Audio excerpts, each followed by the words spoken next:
So friends, we were talking about the union territories and now we are on High Court. High Court in UTs कैसे establish हुई? Let's see. Parliament can establish a High Court for a UT. एक union territory के लिए high court establish किया जा सकता है but by parliament. Put it under the jurisdiction of the high court of adjacent state. भाई इसको जो है हाई कोर्ट को आप किसी एडजेसेंट स्टेट के अंडर में रख सकते हो and then after that Delhi is the only. देखो इस हाई कोर्ट को आप किसी स्टेट के अंडर में रख सकते हो. Okay, put it under the jurisdiction of the high court of. Oh god what, पागल हो रही हूँ मैं फिर से बताती हूँ आपको. देखो एक यूटी में हाई कोर्ट क्रिएट किया जा सकता है, that's clear. And then after that I am saying कि या उस यूटी को जो है आप किसी और स्टेट के अंडर में रख दो, that's also clear. Delhi is the only UT that is a high court of its own. ठीक है, सिर्फ एक ही यूटी ऐसी है जिसके पास खुद का हाई कोर्ट है और वो भी सिंस 1966, और वो भी 1966 से उसके पास खुद का हाई कोर्ट है. Okay, Delhi is the only UT that has a high court of its own. 1966 में the Delhi high court was established. Bombay high court के पास खुद का जुरिस्डिक्शन गया है दो यूनियन टेरिटरीज़ का. ठीक है, दो यूटी का टेरिटरी, दो यूनियन टेरिटरीज़ का जुरिस्डिक्शन बॉम्बे हाई कोर्ट के पास है. And I am telling you, देखिए वो दोनों की दोनों यूटी कौन सी है? Dadra and Nagar Haveli, Daman and Diu. Well मुझे नहीं लगता कि ये दोनों दो यूटी है, ये एक ही यूटी है. Okay, Dadra Nagar Haveli, Daman and Diu is a single UT और इस यूटी का जो एडमिनिस्ट्रेशन गया है वो बॉम्बे हाई कोर्ट को गया है. अब मैं आपको बताती हूँ कि कौन कौन सी यूटी का जो एडमिनिस्ट्रेशन है, जो मतलब जुरिस्डिक्शन है, जो उसका मतलब सॉरी किस हाई कोर्ट का जुरिस्डिक्शन किस यूटी तक गया है. Let's see. कैलकाटा जो हाई कोर्ट है, अंडमान एंड निकोबार. देखो कैलकाटा कहाँ पर है? कहाँ पर है कैलकाटा? वो है हमारे ईस्टर्न कोस्ट पर, है ना, या वेस्टर्न पर? ईस्टर्न पर है. ठीक है, तो कैलकाटा ईस्टर्न पर है, तो भैया जो अंडमान एंड निकोबार है वो भी तो ईस्टर्न साइड में है. सो दैट्स वाई ईस्टर्न जो है उसमें कैलकाटा हाई कोर्ट का जुरिस्डिक्शन गया. देन आफ्टर दैट आता है चंडीगढ़. तो पंजाब एंड हरियाणा का जो हाई कोर्ट है वो चंडीगढ़ जो यूटी है उसका जुरिस्डिक्शन उसने ले रखा है, Punjab and Haryana High Court ने. I hope now it is clear. फिर आता है केरला. केरला हाई कोर्ट लेता है लक्षद्वीप का. ओके, देखो लक्षद्वीप क्या है? लक्षद्वीप जो है हमारे वेस्टर्न साइड में सिचुएटेड है. And where is Kerala? Kerala is also in the western coast. So that's why Lakshadweep का जो मतलब है सारा मामला वो केरला हाई कोर्ट संभालता है. And then after that comes the Puducherry. Puducherry Madras. ठीक है, Madras high court. Madras high court जो है वो पुडुचेरी का पूरा जुरिस्डिक्शन लेता है. मद्रास हाई कोर्ट पुडुचेरी का जुरिस्डिक्शन रखता है. ठीक है, फिर है Jammu and Kashmir high court is the common high court for the two union duty of Jammu and Kashmir and Ladakh. भाई जम्मू एंड कश्मीर को एक हाई कोर्ट दे रखा है. ठीक है, उसमें लद्दाख को भी वो कवर करता है. ठीक है, जैसे दिल्ली के पास हाई कोर्ट है वैसे जम्मू एंड कश्मीर के पास भी लेजिस्लेचर भी है एंड हाई कोर्ट भी है to give its more autonomy. ठीक है, and then after that now turning to the next page, special provision for Delhi. अब मैं आपको बताती हूँ कि दिल्ली एक्चुअली में क्या है. दिल्ली एक national capital territory of India है. ठीक है, तो भाई अगर वो कैपिटल है तो it was necessary to make special provisions for Delhi.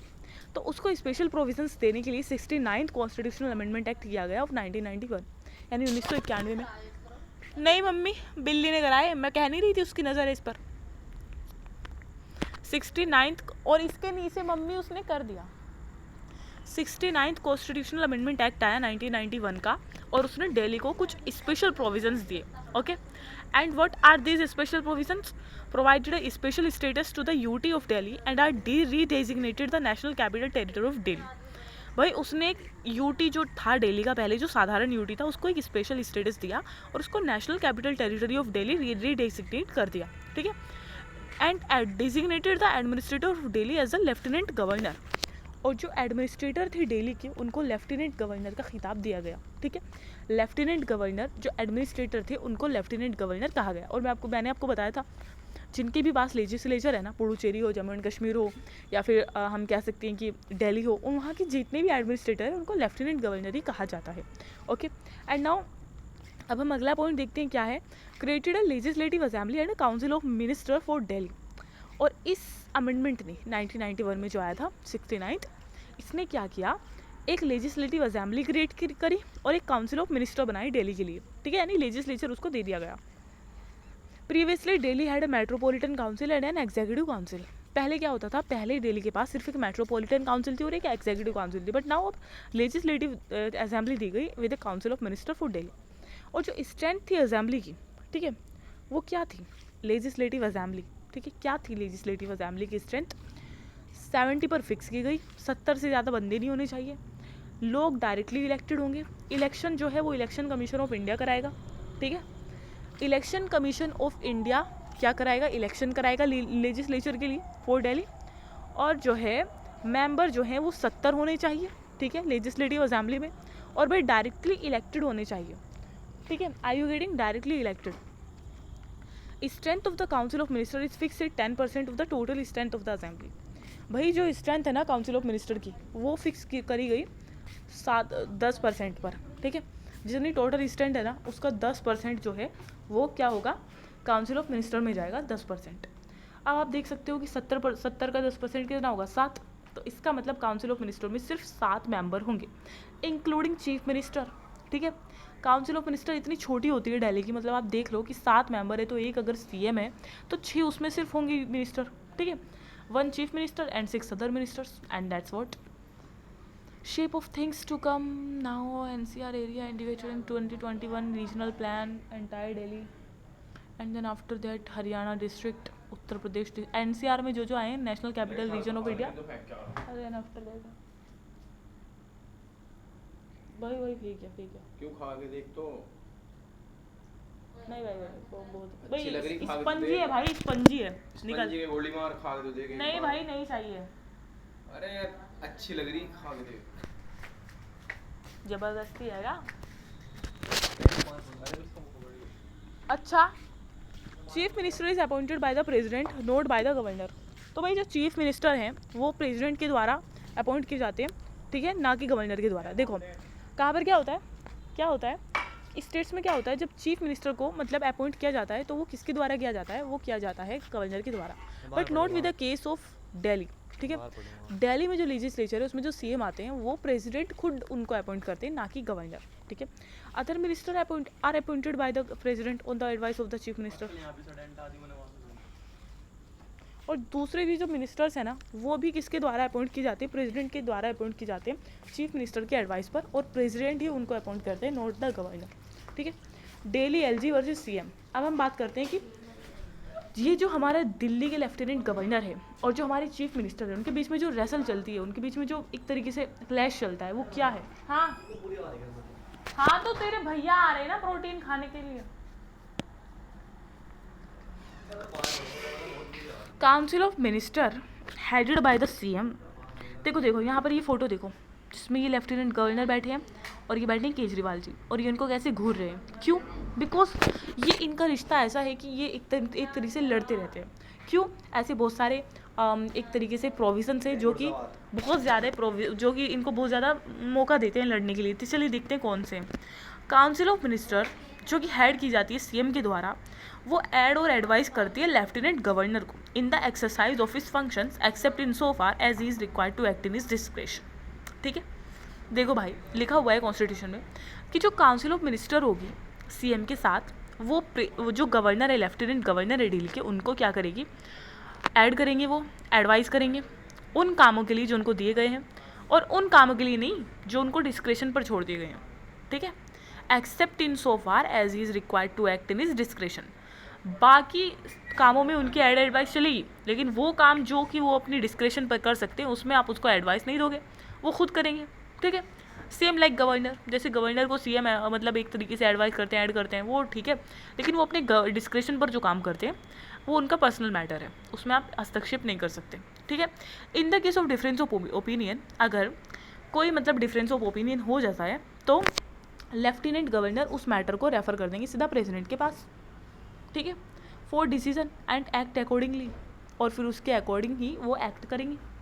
In case of failure of constitutional machinery, अगर कॉन्स्टिट्यूशनल मशीनरी फेल हो जाती है, आप मान लो आप चले जाओ एमरजेंसी वाले प्रोविज़न पे और वहाँ पर देखो क्या हो रहा है कि कॉन्स्टिट्यूशनल मशीनरी फेल हो रही है, ठीक है, यानी आर्टिकल 365 या 356, ठीक है, तो उसमें क्या होता है कि एमरजेंसी लग जाती है स्टेट के ऊपर। लेकिन यहाँ पर क्या है, यहाँ तो पहले ही यूटी है, यूटी के ऊपर आप एमरजेंसी कैसे लगा सकते हो, क्योंकि ये तो पहले ही सेंट्रली एडमिनिस्ट्रेड है। The president can impose is rule in the territory, this can be done on the report of the lieutenant governor और अदरवाइज। ये आर्टिकल 356 तो नहीं है, लेकिन ये आर्टिकल 356 जैसा है, ठीक है। प्रेसिडेंट रूल टेरिटरी के ऊपर यूटी के ऊपर लग जाता है, ठीक है। अगर कोई फेलियर होता है कॉन्स्टिट्यूशनल मशीनरी का, अगर वो फॉलो नहीं करते हैं लाइंस को जो कॉन्स्टिट्यूशन में लिखी हुई है, तो प्रेसिडेंट जो है अपना रूल इम्पोज कर सकते हैं, ठीक है। और इसके लिए प्रेसिडेंट के पास एक रिपोर्ट जाएगी by lieutenant governor. This can be done on the report of the lieutenant governor और अदरवाइज, और ये आर्टिकल 356 की तरह ही है। अब हम बात करते हैं ordinance making power of lieutenant governor की। जो ऑर्डिनेंस मेकिंग पावर है लेफ्टिनेंट गवर्नर की वो कैसी है, लेट्स सी। भाई ये ऑर्डिनेंस डाल सकते हैं, बना सकते हैं गवर्नर, लेफ्टिनेंट गवर्नर, लेकिन तब जब असेंबली जो है वो रेसेस में, मतलब उसका रेसेस चल रहा है, उसका इंटरवल चल रहा है, असेंबली नहीं आ रही है, ठीक है। Same force as an act of the assembly, और इस ऑर्डिनेंस की उतनी ताकत होगी जितनी कि एक एक्ट ऑफ असेंबली की होती है। और हर एक ऐसे ऑर्डिनेंस को असेंबली के द्वारा अप्रूव करा जाना चाहिए 6 वीक्स के अंदर अंदर फ्रॉम इट्स रीअसेंबली, ठीक है। 6 हफ्तों के अंदर अंदर इस ऑर्डिनेंस को रेटिफाई किया जाना चाहिए बाय असेंबली, ठीक है। Otherwise it will cease to exist, ठीक है। और भाई मतलब देखो, एक तो लेफ्टिनेंट गवर्नर क्या कर सकते हैं, ये जब असेंबली नहीं है मतलब सेशन में, तब ऑर्डिनेंस बना सकते हैं। इस ऑर्डिनेंस का फोर्स बिल्कुल एक्ट ऑफ असेंबली जितना है, और इसको असेंबली को 6 वीक्स के अंदर अंदर रेटिफाई करना पड़ेगा, otherwise it can not be exist. और ये विड्रॉ कर सकते हैं ऑर्डिनेंस को एट एनी टाइम, ठीक है। विड्रॉ भी किया जा सकता है एक ऑर्डिनेंस को any time. No such ordinance can be promulgated और withdrawn without the prior permission of the president. और भाई अगर आपको यानी कि लेफ्टिनेंट गवर्नर को अपना जो ऑर्डिनेंस है वो वापस लेना है, ठीक है, तो उसके लिए उनको प्रायर परमिशन लेनी होगी ऑफ द प्रेसिडेंट की परमिशन लेनी होगी। Then after that you can withdraw your ordinance, ठीक है। Can not promulgate an ordinance when the assembly is dissolve और सस्पेंडेड। लेकिन भाई ये ऐसा नहीं है कि जैसे कि असेंबली जो है वो डिसॉल्व हो रखी है, सस्पेंड हो रही है, तो आपको इलेक्शन कराने पड़ेंगे। आप ऐसा नहीं कि फिर लेफ्टिनेंट गवर्नर बने बैठे हैं तानाशाह और असेंबली के इलेक्शन हुए नहीं है और आप ऑर्डिनेंस पर ऑर्डिनेंस दिए जा रहे हो, ठीक है, ऐसा नहीं होगा। अगर वो रेसेस में है, अगर वो सेशन में नहीं है असेंबली, देन यू कैन, ठीक है। Otherwise no. अदरवाइज अगर वो है लेकिन सस्पेंड और डिसॉल्व हो रखी है, तो भाई fresh election is to be made, नहीं तो आप ऑर्डिनेंस वगैरह ऐसे इश्यू नहीं कर सकते, ठीक है। Chronology of the daily power tussle, हाँ ये मैं क्रैश कह रही थी, रेसल कह रही थी, एक्चुअली मुझे समझ में नहीं आ रहा था, वर्ड याद नहीं आ रहा था, वो है टसल, ठीक है। चलो क्रोनोलॉजी देखते हैं कि स्टार्ट कहाँ से हुआ। डेली पावर टसल की जो क्रोनोलॉजी है, July 4, 2018, Supreme Court had ruled that LG could not intervene in every Delhi government decision. जुलाई 4, 2018 को सुप्रीम कोर्ट ने ये कहा कि जो लेफ्टिनेंट गवर्नर है वो दिल्ली गवर्नमेंट के हर एक डिसीजन में टांग नहीं अड़ा सकते, ठीक है, हर एक उसमें इंटरफेयर कर रहे हैं। तो 2014 में देखो क्या हुआ था, 2014 February, the then LG Najib Jung sends a draft of Delhi Jan Lokpal bill. LG Najib Jung sends a draft of Delhi Jan Lokpal bill to the law ministry saying center not mandatory. Later the opposition parties do not allow the introduction of the bill in seeking a fresh mandate. इसको पढ़ो। AP comes to power with a majority 67 out of 70 seats.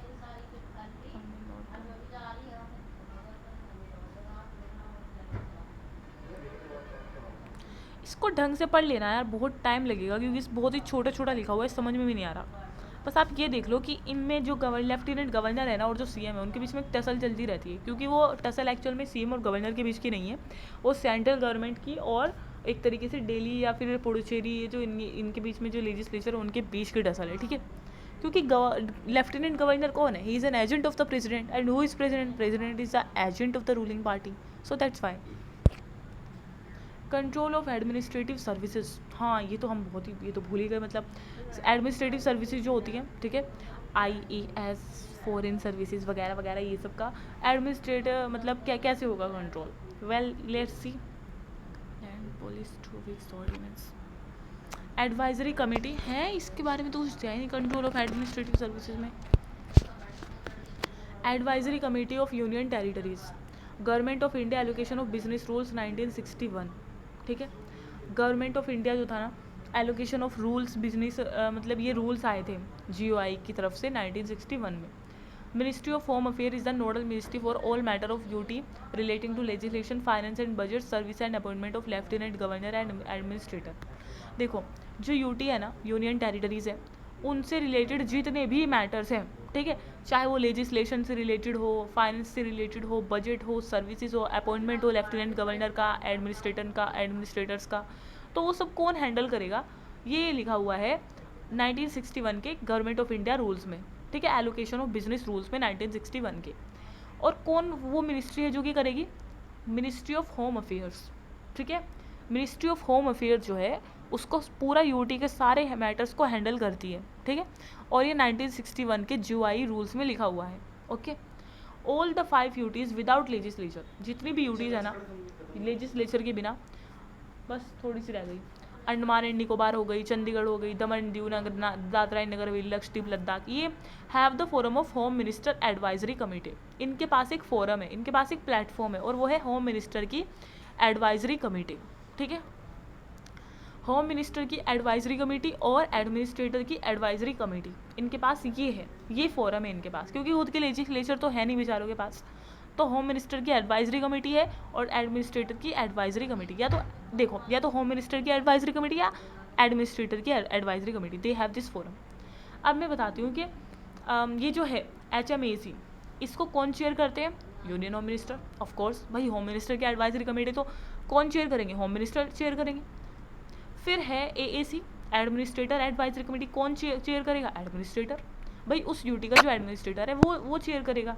और MP और elected members from the local bodies, MP जो होंगे, मान लो MP, देखो MP तो हर UT से जाती हैं, ठीक है, क्योंकि लोकसभा में सॉरी राज्यसभा में तो जाती हैं MP, लोकसभा में भी, तो उनका जो रिप्रेजेंटेशन है ना, और जो इलेक्टेड बॉडीज़ हैं, इलेक्टेड लोकल बॉडीज़ हैं, ठीक है, MP and elected members from the local bodies, district panchayat and municipal council of the respective UTs are members of this committees among others, ठीक है। एडमिनिस्ट्रेटर की एडवाइजरी कमेटी और home minister की advisory committee, इन दोनों के चेयरमैन तो मैंने बता दिए, एक की होम मिनिस्टर है और दूसरा कौन है, एडमिनिस्ट्रेटर है। अब इनकी जो मेंबर्स होंगे वो कौन होंगे, भाई उस यूनियन टेरिटरीज में जो इलेक्टेड MPs हैं, जो कि मतलब इलेक्शन तो चलो पार्लियामेंट के हाथ में कि कैसे हुए थे, कैसा रिप्रेजेंटेशन कैसे दिया गया था, लेकिन मैं ये बता रही हूँ कि जो MPs हैं और जो लोकल बॉडीज़ हैं, जैसे कि विलेज पंचायत हो गया, म्यूनिसिपल बॉडीज़ हो गई, काउंसिल हो गई, म्यूनिसिपल काउंसिल हो गई, नगर पंचायत, या फिर ब्लॉक लेवल, ये सब हो गया ना, तो भाई इन सब के जितने भी इलेक्टेड मेम्बर्स हैं वो सब क्या है, उन कमिटीज़ के मेम्बर्स हैं, advisory committee of home minister और advisory committee of administrator. I hope now this is clear, ठीक है। इन कमेटीज़ के मेंबर यही हैं। Advisory committee of union territories, अब देखो बहुत सारी यूटीज़ ने जिनके पास अपनी लेजिस्लेशन नहीं है, 5 यूटीज़ हैं, उनके पास अपनी एडवाइजरी कमेटी है। ये देखिए, Andaman and Nicobar islands, executive lieutenant governor, legislature, judiciary, legislature है नहीं, जुडिशरी कैलकाटा हाई कोर्ट में, मतलब इनका एडमिनिस्ट्रेशन बता रही हूँ कैसे चल रहा है। अंडमान एंड निकोबार आइलैंड है, क्या कहते हैं वहाँ के एग्जीक्यूटिव को, लेफ्टिनेंट गवर्नर कहते हैं। लेजिस्लेचर है नहीं, जुडिशरी आती है कलकत्ता हाई कोर्ट के अंडर में। चंडीगढ़ है, एडमिनिस्ट्रेटर कहलाते हैं वहाँ के एग्जीक्यूटिव। लेजिस्लेचर है नहीं, पंजाब और हरियाणा हाई कोर्ट के अंडर में आते हैं। दादरा नगर हवेली में और दमन एंड दीव में एडमिनिस्ट्रेटर, और भाई दोनों ही बॉम्बे हाई कोर्ट की उसमें आती है क्योंकि दोनों मर्ज कर दी गई है। दिल्ली है, लेफ्टिनेंट गवर्नर है, चीफ मिनिस्टर है, क्योंकि लेजिस्लेचर भी, लेजिस्लेटिव असेंबली है और सेपरेट हाई कोर्ट भी है, 1966 में बना था। फिर आता है हमारा, और इवन काउंसिल ऑफ मिनिस्टर भी है। लक्षद्वीप के बारे में बात करें, एडमिनिस्ट्रेटर कहलाते हैं वहाँ पर, और केरला हाई कोर्ट के अंडर में आती है। और फिर आती है पुडुचेरी, भाई लेफ्टिनेंट गवर्नर है, chief minister, council of minister, तीनों है, सेम लाइक दिल्ली। और लेजिस्लेटिव असेंबली है और मद्रास हाई कोर्ट के अंडर में आती है। दिल्ली की तरह अपना खुद का हाई कोर्ट नहीं है, मद्रास हाई कोर्ट के बीच में आती है, मतलब अंडर में आती है। Jammu and Kashmir same like Delhi, सब है, lieutenant governor, chief minister, council of minister, तीनों है। लेजिस्लेटिव असेंबली भी है, Jammu and Kashmir high court के अंडर में आती है, ठीक है। Ladakh Jammu and Kashmir high court के अंडर में, भाई जम्मू एंड कश्मीर के बाद एक तरीके से ये कह सकते हैं कि यूटी है और खुद का हाई कोर्ट भी है, ठीक है, लेकिन कॉमन हाई कोर्ट है for Jammu and Kashmir and also for Ladakh. States union territories, comparing states and union territories. अब हम कंपैरिजन करते हैं स्टेट्स का और यूनियन टेरिटरीज का। भाई स्टेट जो है वो सेंटर के साथ रिलेशनशिप उनकी फेडरल है और इनके साथ इनकी यूनिटरी है। ये स्टेट जो है शेयर करते हैं डिस्ट्रीब्यूशन ऑफ पावर सेंटर के साथ, लेकिन ये डायरेक्ट कंट्रोल है इनका, एडमिनिस्ट्रेशन, इनके जो एडमिनिस्ट्रेशन है यूटी का, उस पर सेंटर का डायरेक्ट कंट्रोल है। स्टेट्स के पास ऑटोनॉमी है, इसके पास कोई ऑटोनॉमी नहीं है। स्टेट की यूनिफॉर्मिटी है एडमिनिस्ट्रेटिव सेटअप में, लेकिन यहाँ पर यूटी कह देते हैं, बस यूटीज़ हैं सारी, लेकिन उनकी जो एडमिनिस्ट्रेटिव सेटअप है उसमें कोई यूनिफॉर्मिटी नहीं है। स्टेट के सेटअप में यूनिफॉर्मिटी है, क्योंकि देखो हर जगह एक लेजिस्लेटिव काउंसिल है, लेजिस्लेटिव असेंबली भी है कहीं पर, नहीं सॉरी, काउंसिल कहीं पर है और असेंबली हर उसमें है। Executive head is known as governor, इनके एग्जीक्यूटिव हेड को गवर्नर कहते हैं, और इनके एग्जीक्यूटिव हेड जो है उनका नाम कहीं कुछ हो सकता है, जैसे कि administrator, lieutenant governor, chief commissioner. Governor is a constitutional head of the state. आ रही हूँ, बस ये पूरा हो गया। गवर्नर जो है वो कॉन्स्टिट्यूशनल हेड है स्टेट का, जबकि एडमिनिस्ट्रेटर ऐसा कुछ नहीं है, वो एजेंट ऑफ द प्रेसिडेंट है। पार्लियामेंट जो है वो लॉ नहीं बना सकता उन सब्जेक्ट पर जो कि स्टेट लिस्ट में मेंशन है, ठीक है, स्टेट के उसमें, except under extraordinary circumstances. And you know what are these extraordinary circumstances? When a resolution is passed by the Rajya Sabha saying that you can make laws on these subjects, then it can make, of course, okay. Or if 2 or more states request, then also parliament can make laws. लेकिन UT के उसमें भाई हर एक उसमें मतलब law बना सकता है, कोई भी सब्जेक्ट मैटर दे दो 3 लिस्ट में से, सबके ऊपर पार्लियामेंट लॉ बना सकता है, ठीक है, except under in relation to the union territories, in relation to the except under in the relation, ठीक है। अब देखो ये सारे आर्टिकल्स हैं जो हमने भी पढ़े हैं कि यूटी का administration, creation of local legislature, provision in case of failure of constitutional machinery, power of administrator to promulgate ordinances during recess of legis, ये सब देख लेना कि भाई कॉन्स्टिट्यूशन में ये सब दिया गया है, मतलब इन सब के बारे में मतलब अच्छे से तरीके से इलेबोरेट तरीके से बताया गया है। High courts for UT, Coorg repealed, ये कूर्ग जो है ना ये कर्नाटक में है एक्चुअल में, कूर्ग एक जाति भी है एक तरीके से। Well that was all, thank you so much, I hope you like it.